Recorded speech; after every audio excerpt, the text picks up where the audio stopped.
Hello. In September of this year, DOTAC held a study series, an international Zoom get-together of deacons from all over the world, to look at a document called Call to Transformation, Ecumenical Diakonia, which had been produced by the World Council of Churches and ACT Alliance.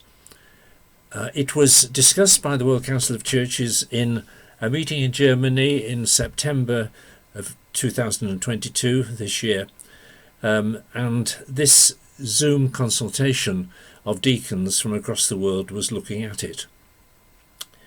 The consultation itself went into groups at a certain stage, having considered various parts of the report, and my report this time around is on the findings of one small group in the second meeting of the series, which was studying chapter 8 of the report, Ecumenical Diakonia in a Confessional Context. The group that I was in was 4 or 5 deacons from various places, particularly Canada, United States and Britain. But the summary of how we responded to this chapter was that we were very interested in how the confessions of the various churches saw diaconia. That was interesting.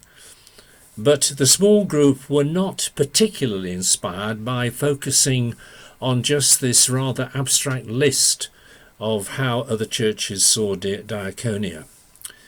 And we believed that when deacons from whatever church came together, one of the things that bound them together was a deep sense of a common bond, which somehow was there in perhaps an undefinable way, which really interested us rather than trying to seek for a communality of confessional declarations. And so the question the group itself asked was, well, what creates this, if you like, inner bond? And one of the very interesting things was a metaphor that was suggested by Sister Sarah Housken, a member of the Evangelical Lutheran Church in America from Minnesota, who suggested the image of breathing as very helpful.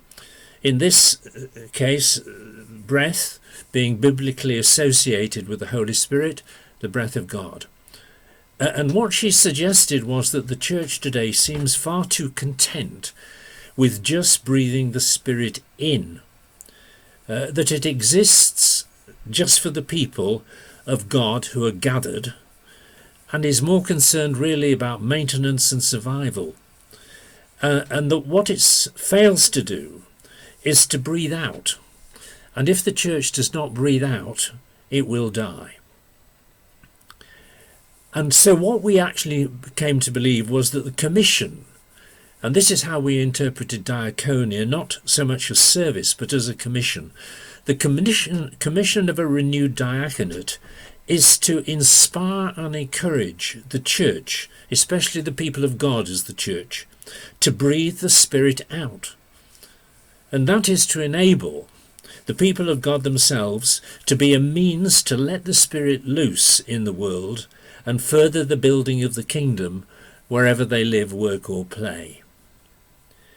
This then is the task, we believe, of a renewed diaconate, and this is really what draws us together.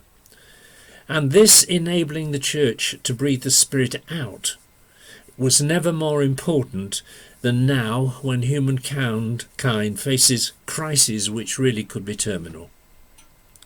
And so what we offer really to the Diakonia Conference is this thought that what unites deacons is a passion to facilitate the church breathing out and providing a living channel for the Spirit to bring unity and peace to a fragmented world.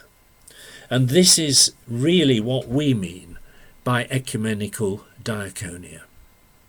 Thank you very much.